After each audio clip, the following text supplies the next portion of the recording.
Genocide defenders get even worse. Let's watch this. Is that this video is a sequel to a previous video. I suggest you watch that video first for the full context. Hello everyone.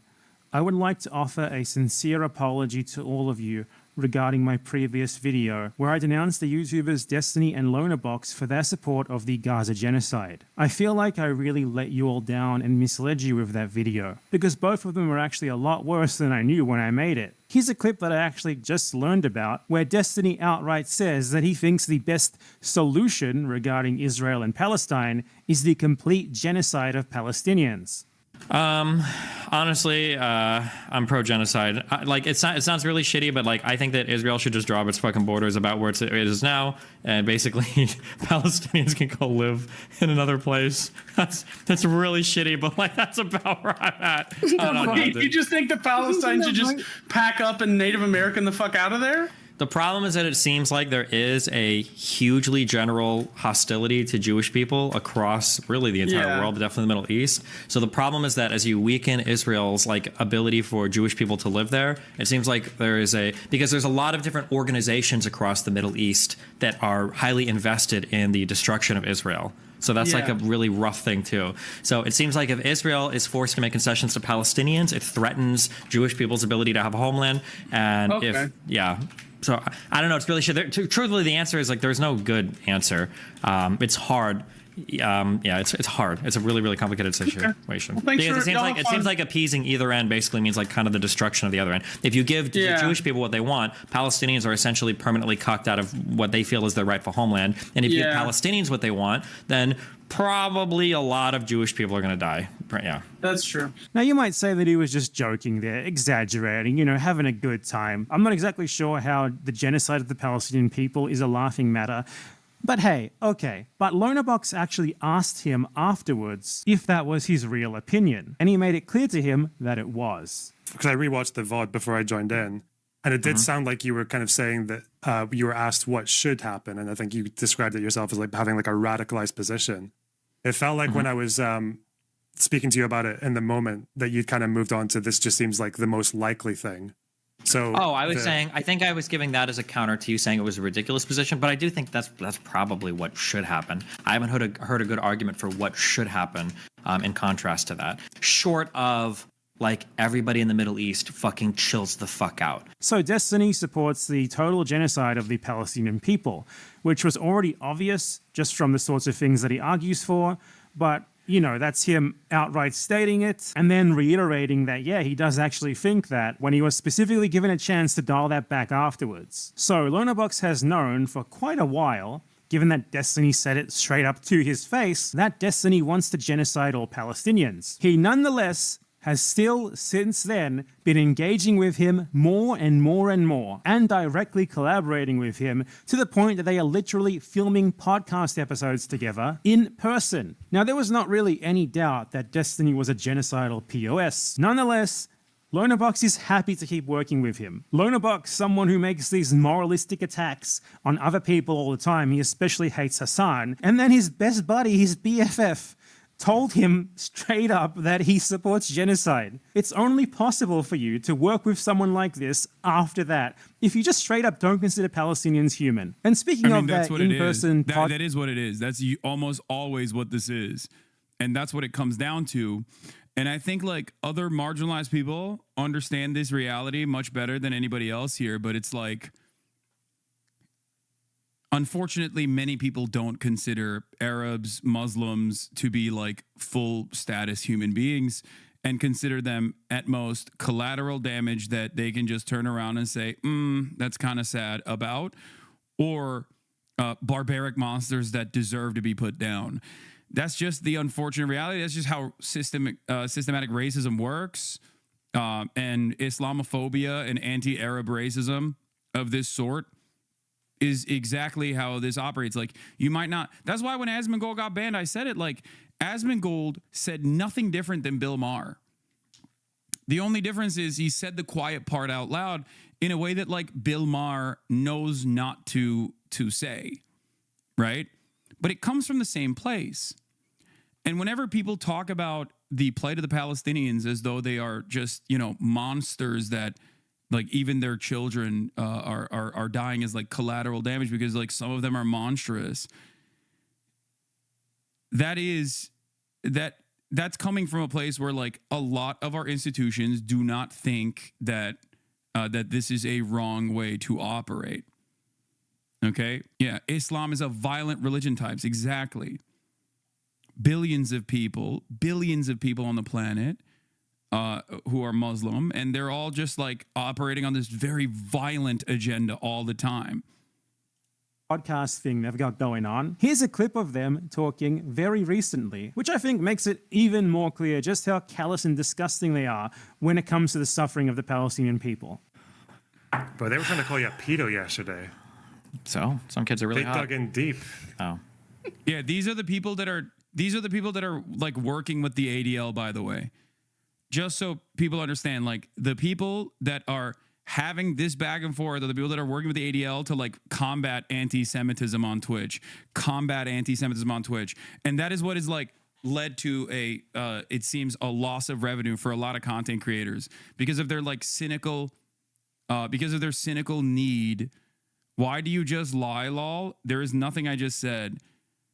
This isn't about Islam, though, lol. Why do you just lie, lol? I don't think I'll ever see the day when Hassan actually just point to what I'm saying that's a lie, and we can have a more normal conversation about this. It happened in the same day that I was getting accused of wanting to kill babies, like wanting to snipe them or whatever. Fucking Israel. some babies are really annoying.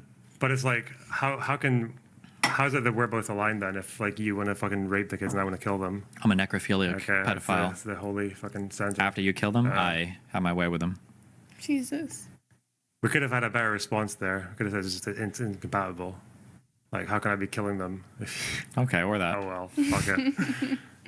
Did you get that? Now, if I was the same type of person that Destiny is, I would treat that clip not as him being sarcastic, but instead something that he's saying sincerely, especially because he has a track record of defending ethical CP, for example, ethical CP, or he has a track record of, routinely talking about how hot he finds 15-year-olds. Okay? He has said it in the past, and he has said it recently as well, because he's an edgy boy. Okay? He's an edgy boy. He loves to be into dark humor. Okay? That's it. That's the reason why he says stuff like that. I don't believe that he was being sincere in that statement, obviously. I think that he is just saying that to show how edgy he is, right? You claim that every critique is simply because X person hates Arabs. That's just a lie. Yes, you're right. When people say people who are pro-Palestinian, when they are being fucking slaughtered, are actually terrorists, that is a valid critique of people who are anti-genocide and not pure Islamophobia. Very funny, ha ha ha ha ha. So firstly, yeah, Loner Box, we all saw you justifying / supporting / downplaying Israeli soldiers shooting Palestinian kids in the head. Everyone saw it, okay? There is no tunnel that justifies shooting toddlers in the head. Israeli snipers. Does this guy not know how sniping jobs work? Like, the problem with sniping isn't like the accuracy is not because obviously you got your scope and the fucking like it's quite easy, you can accurately snipe, but targets and personnel move really, really fast when you're sniping. Like, snipers make their decisions in less than a split second in combat situations. So yeah, if people accuse you, I mean, here. Snaky debate tactics where he'll get cornered for saying some wild shit like molesting a kid doesn't make you a pedophile. Like, it's crazy because Sneeko is like an open pedophile as well, for the record. Like, this is a meeting of the minds, you know? The guy who hates anti-Semitism supposedly. File and then make it about Tate. If you want to walk through the conversation, we could do it. What do you think a pedophile is? Somebody who's attracted to kids. Yes. Somebody who's attracted to prepubescent children. That's what a pedophile is, technically. That's what you said to them your way. If a 29-year-old fucks a 16-year-old, that's not technically pedophilia. They're not a child. It's just somebody that's using a minor. Bro, okay, this is like a gross conversation that like infects a lot of people's mind with garbage. Instead of doing this debate, instead of gaming for actually it's a phobophilia. of that, they are 100% right to. And secondly, it's not normal to make jokes like this about murdered children. It's not normal to sit across from a guy who's saying this stuff and just sit there and like try to cover for him at best at the end by being like, well, I would have hoped you wouldn't have said that, rather than getting up, leaving the room and disassociating from him forever. This can only happen if you either do not consider Palestinian people human, which I think at this point there is an argument that Lonerbox does not, or you are just such a pathetic grifter, so devoid of any of your own merit, that you are tying yourself to this personality to try and leech off their audience to make some more money. Anyway, so let's move on to Lonerbox's attempted response to me. Firstly, Lonerbox actually caught wind of the fact that I was planning to respond to him, and he privated the VOD. Definitely the behavior of someone who is willing to stand behind what they say, willing to stand behind their beliefs, and who's not desperately trying to hide them because they know how bad it's going to make them look if someone actually goes over them. Unfortunately, I didn't think that he would do this, so I lacked the foresight to download the VOD, so I don't have a copy of it on hand. Nonetheless, I did take a bunch of notes regarding the things that he said that I wanted to respond to, and I'm still going to respond to them. I'll be summarizing his arguments, and if Lonerbox has any problem with the way that I'm summarizing these, I suggest that he unprivates his VOD so that people can go there and verify it. Firstly, Lonerbox only responded to my video because Hassan Piker covered it on his stream. I'm sure he was planning to ignore it if that hadn't happened, but Hassan is such a big platform that he couldn't really afford to ignore it. So thank you, Hassan Piker. You're being thanked by tanky, disgusting tanky BadEmpanada. So he was responding to Hassan's reaction. I guess he has no problems anymore with me reacting to his videos, bitch. No, I'm just kidding. Get thank Bozo? Yeah. Listen, I've already let my opinion on BadEmpanada be known. He is the most unhinged tweeter, but also an entirely different person when he's doing these very well-sourced, very reasonable YouTube essay arguments. Okay. To my video on him. Nonetheless, he did at least try to respond to some of the points that I made, though he avoided most of the video. He only responded to the first clip in which he tried to justify the IDF's mass shooting in the head of Palestinian kids, and then he skipped to the end to try and make a gotcha against Hassan, where he tried to cover for himself, laughing when Mehdi Hassan mentioned tortured and raped Palestinian prisoners from Gaza by claiming that Hassan had done the same thing, which is not true, and I will be explaining how. He skipped everything in between that, I'm sure because he knew that he didn't have a way to defend it. He especially did not have a way to defend his association with Destiny from the disgusting genocide propaganda that Destiny did in that video, which was a couple of levels above what Lonerbox does, to be fair to Lonerbox. Though I would have loved to see his excuse for those. So here is my summary of the arguments that he made responding to me, and these are what I will be responding to in this video. Again, Lonerbox, just unprivate the VOD if you want people to be able to verify this. 1. His first problem with my response was that I said that doctors in Gaza had seen hundreds of children shot in the head. He claims there is no evidence for there being hundreds of children shot in the head, rather only dozens. 2. He claims that he continued his argument and that I cut him off. He then goes on to reiterate this extra part of his argument in his response, seemingly thinking that it was impossible for me to respond to or something. We will be going over it here and I will be responding to it. 3. He then skips to near the end of the video, where he responded to Mehdi Hassan denouncing the kidnapping, mass torture, and rape of Palestinian prisoners from Gaza in Israeli concentration camps, claiming that his response was actually in regards to Palestinian prisoners from the West Bank. He then attempts to defend him laughing at that by dishonestly claiming that Hassan laughed at what he called raped Jewish women. 5. Lonerbox complained that he did not deny that there were systemic issues in Israel's conduct in the war in Gaza. He used those words exactly. He said that I am misrepresenting his position by making it look like he does deny that. So I'll be explaining here how all of that is a load of kablooey and how his response only dug the hole deeper. Okay, so now let's respond to Lonerbox's points. 1. He claimed there is no evidence of hundreds of children being killed. So let me explain how I came to the conclusion that there were minimum at least 100 children who were killed. It's quite simple. One doctor said that he had encountered 13 separate cases of children shot in the head. The article then goes on to state that 44 different doctors who were interviewed by the New York Times saw cases of children shot either in the head or in the body. Now, so if one doctor saw 13 cases, do you think it's fair to assume that these other 44 doctors saw, say, at least 2 cases each? Because I think it is. If each of those 44 doctors saw 2 cases each, that's 88.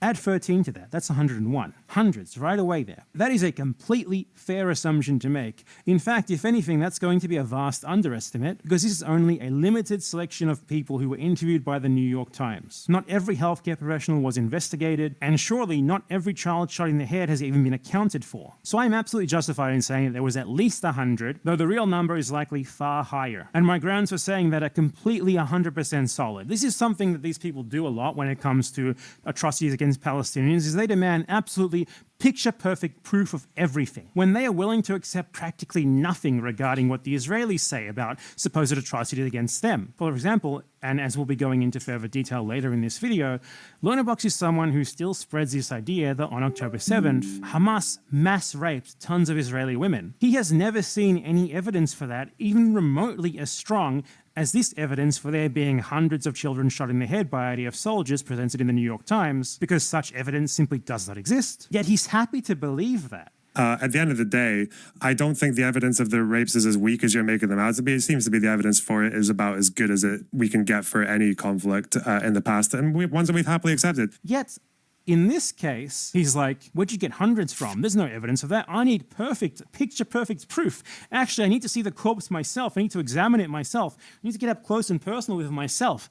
Otherwise, it never happened. But hey, let's throw him a bone here. Let's say that we can only use actual specific cases specifically mentioned in the New York Times article. That's still dozens. How many children shot in the head do you think we need before we can establish a pattern? Dozens? I'd say that's sufficient, right? The desperation in his arguments is very, very clear. Okay, so after that, he then moved on to claiming that I did not watch his follow-up, that I deliberately excluded it from the video. What actually happened is I let him talk, I let him finish everything that he was saying. These people often like to claim they're being clip-chimped dishonestly, even when you just let them speak for like 2 or 3 minutes at a time. And yeah, I'm going to show it to you guys right now so that you can see precisely what I mean. But when Israel shoots children in the head, 3 American doctors went to Gaza. Dr. Fayaz Sidwa, Dr. Irfan Galaria, and a Jewish American doctor called Dr. Mark Perlmutter. All of them came back at separate times, said children were brought into hospitals we were in with gunshot to the head, sniper shots. Perfect. Exact targets. There is no tunnel that justifies shooting toddlers in the head. Israeli snipers. Does this guy not know how sniping jobs work? Like, the problem with sniping isn't like the accuracy is not because obviously you got your scope and the fucking like yeah, it's quite easy. You can accurately snipe, but targets and personnel move really, really fast when you're sniping. Like snipers make their decisions in less than a split second in combat situations. Unless he's suggesting there were just a couple of kids sitting on the hill and a guy opposite in a building just went, got him, take him out. Maybe someone committed a war crime.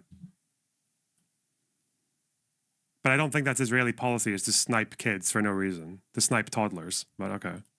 You can tell us why. You can defend them. So this is where I cut Lonabox off in my original response, because he had finished speaking and started playing the video again. But these people love to claim that they are being dishonestly clipped so much that you can let them speak and clearly finish their sentence, and they'll still claim that there's some sort of extra context that absolves them even when... By the way, what's really interesting about this kind of thing, like this kind of like attitude that they demonstrate regularly, oh, I'm being clipped out of context, is that the context never actually makes it look better at all. But in the circumstance where they will, you know, put a suspiciously clipped 17-second video of me in front of a congressperson like Richie Torres, it's very obvious I'm actually saying the opposite thing that they're claiming I'm saying. And that's what's so hilarious about it. It's like always projection. Very famously, Congressperson Richie Torres got this 17-second clip of me where he was claiming that I was saying like, oh no, there's nothing, acting like I was claiming that there's nothing wrong with like the mass rapes that Hamas had committed. And they clipped it in a way where to make it seem like that was my position. That was not my position at all.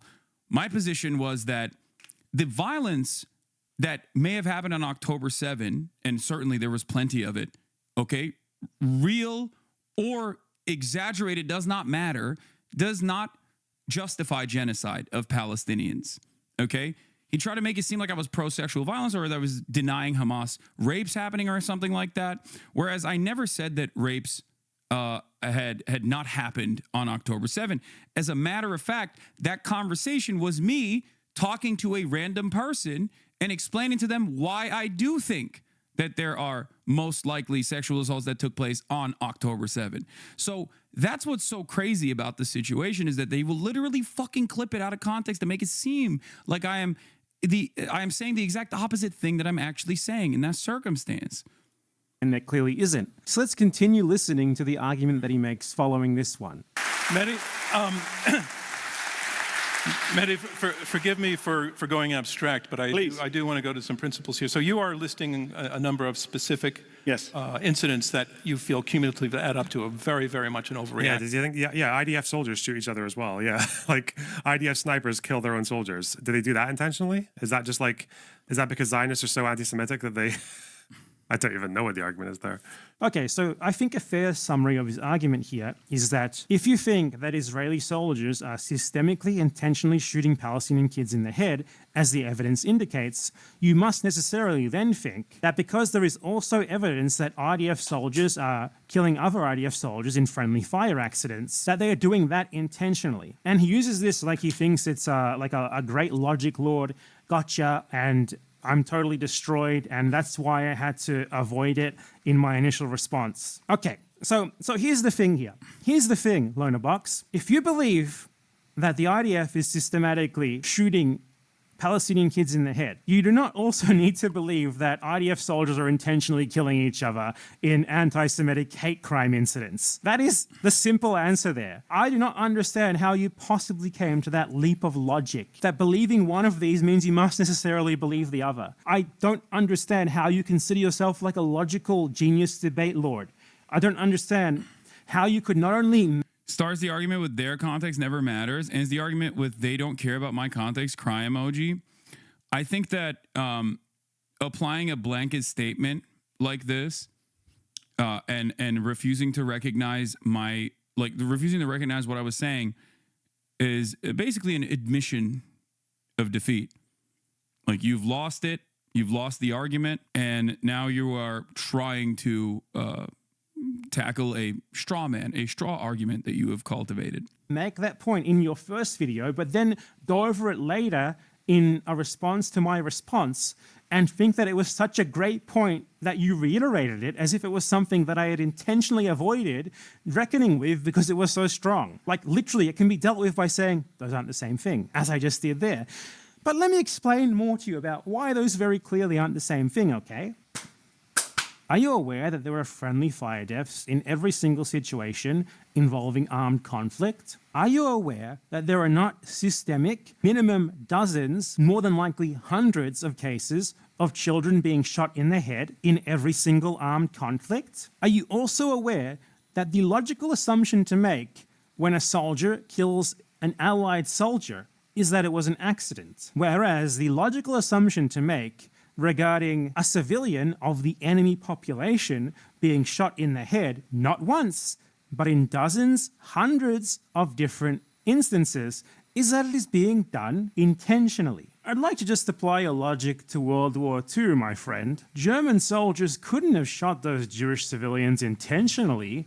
After all, sometimes they accidentally kill each other. You should watch out for this strategy in general, but particularly you should from right-wingers like this, because it is one of their favorite ways of blurring the line between reality and fiction. When they find themselves backed into a corner and unable to actually argue on the facts alone, they draw a comparison between two clearly incomparable things that are vastly different and just confidently act as if they're actually the same, and insist that if you believe one, then you must also necessarily believe the other, when that is not the case at all, and you can just respond to that by saying, those are not the same thing. Now do you understand how it makes no sense that you insist that if you believe that the IDF is systematically shooting children in the head, that you must also believe that IDF soldiers are anti-Semitic when they accidentally kill each other? Loner Box's fans, if you're watching this, honestly, I want to appeal to you here.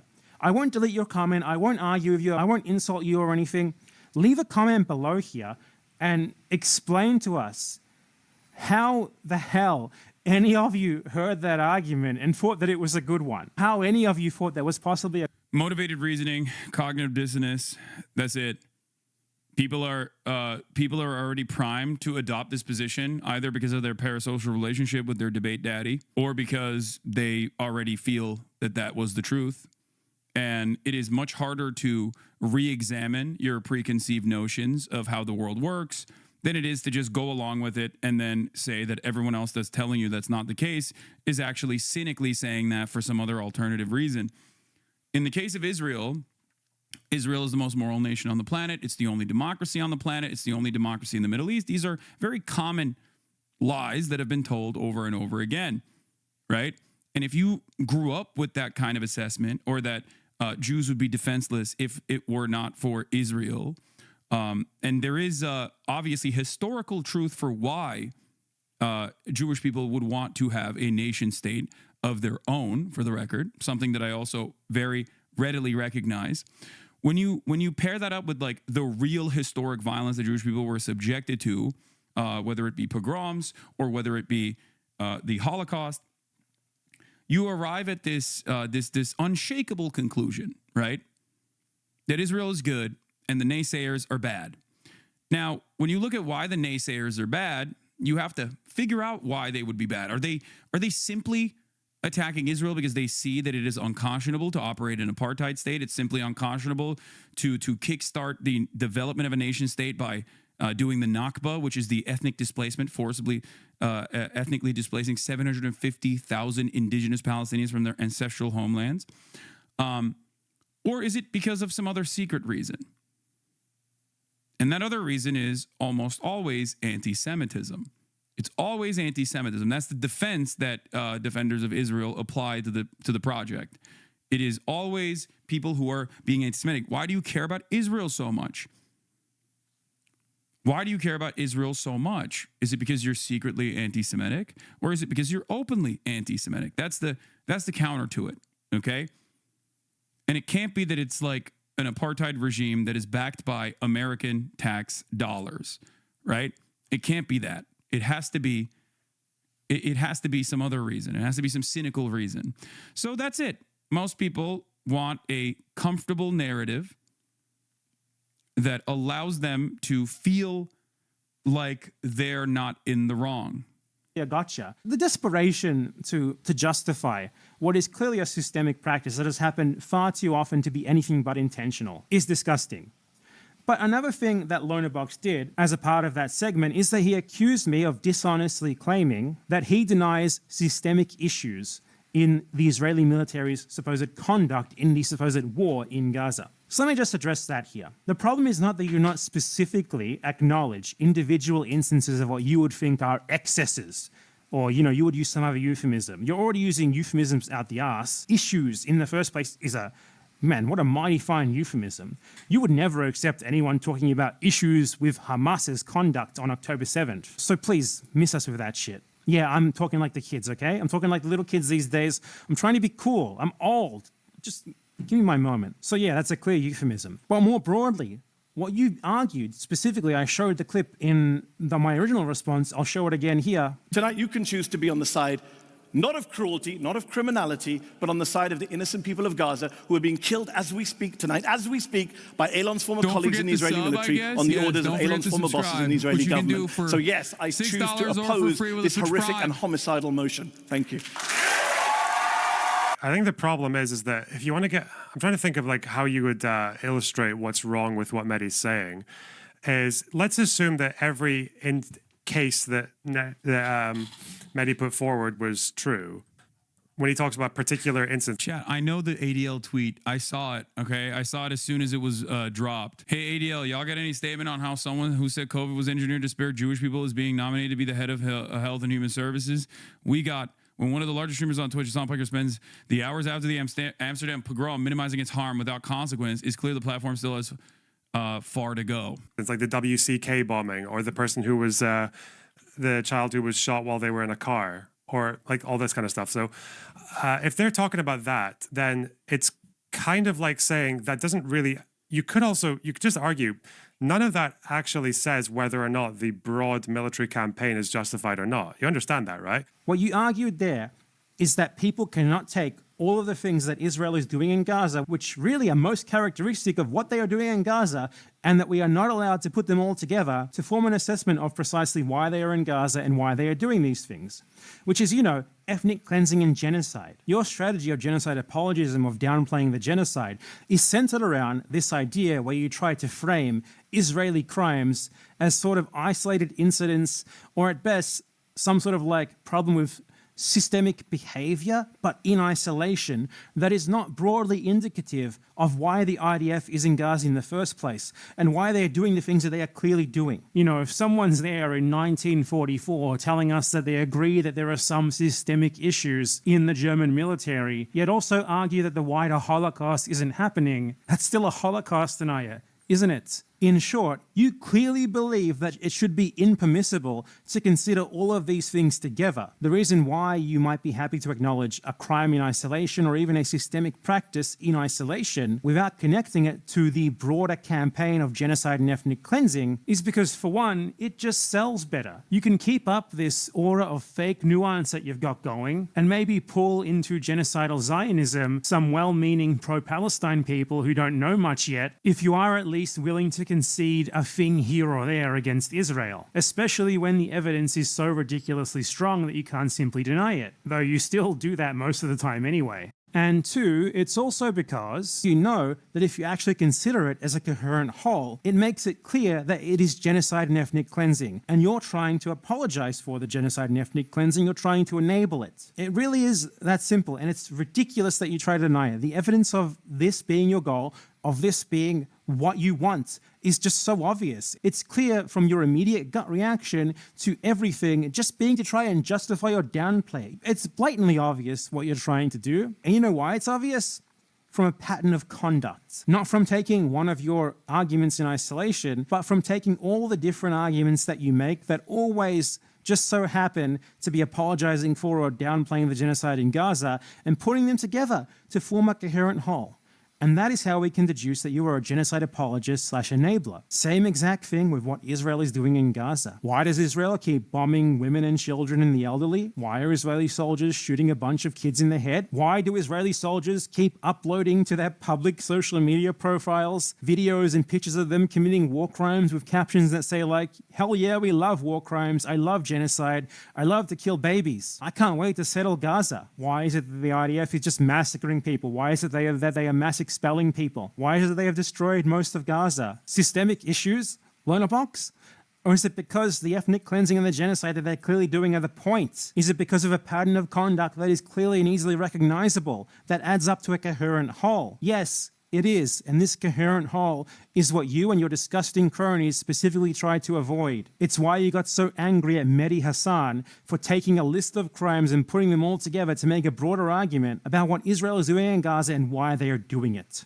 Oh, and one thing that I forgot to mention in the previous section, after Lonerbox got done rehashing that argument about IDF soldiers shooting each other, he then went on to do amateur forensic analysis of the x-rays of the children with bullets in their heads. Those x-rays, by the way, which the New York Times said they had corroborated with actual pictures of the injuries, which they did not publish because they considered them too graphic to show. I personally think they should have published them, because then idiots like this wouldn't be able to try to deny them in this way, but they didn't. So he goes on to do his own little amateur forensic analysis of those x-rays, and he started claiming that they were either fake or that they were misleadingly presented. Basically the same conspiracy theory that pro-Israel propagandists were doing immediately after their release, claiming that the evidence is false. So he was actually engaging in genocide denial that is significantly worse, I would say, than the... It's OTK game day. I'm going to go ball my freaking face off.